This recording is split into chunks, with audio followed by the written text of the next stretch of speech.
From Johannesburg to Cape Town, let's go to our reporter Stefan Goosen. He joins us now as we continue our focus on school safety. Stefan, a very good morning to you. Now, I understand that you are at a school in Elsie's River where it is one of the schools that has opted for metal detectors as a preventative measure. How is that working out for them?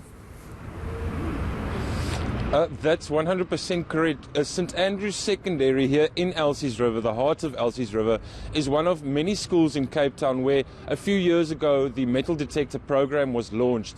Since then, I made sure and followed up on some statistics. Last year, about 690 weapons were confiscated from learners. In the couple of months that they had the metal detectors and also what they call schools safety officers, they only confiscated 4. So it is definitely making an impact, but still the school is in the heart of Elsie's River where recently even a 12-year-old, a little boy, couldn't escape the gang violence and he was gunned down outside a mosque guarding cars. So inside schools maybe a little bit safer, but around the schools still something to be done. Now, Stefan, of those, the research you've done and the numbers that you've got, those who were attempting to bring weapons into school, was that gang related? Were they personal vendettas? Did we get that kind of information as to why were they even trying to get these things into school and class?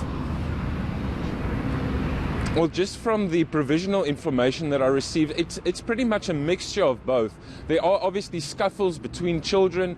These days, the society they live in, especially in Cape Town, they do bring weapons to school to settle those differences. But in a lot of the cases, and I refer again back to the incident of the 12-year-old boy, that was a suspected gang initiation.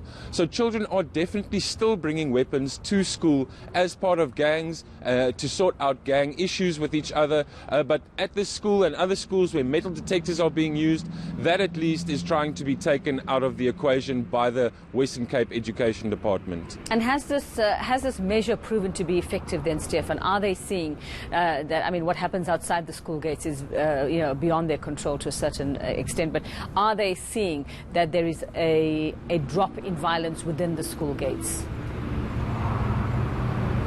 Definitely a drop in violence within the school gates. As I say, refer back to those stats again, 690 weapons before the metal detectors. When they were brought in within a couple of months, only 4 weapons detected. So that is definitely bringing down the numbers. I also spoke to a couple of principals of other schools in the same area, and within the last couple of years, with safety measures being stepped up within the schools, violence has decreased, bloodshed within the schools has started decreasing. But what have we seen happening outside the gates? I mean, the school holidays are here.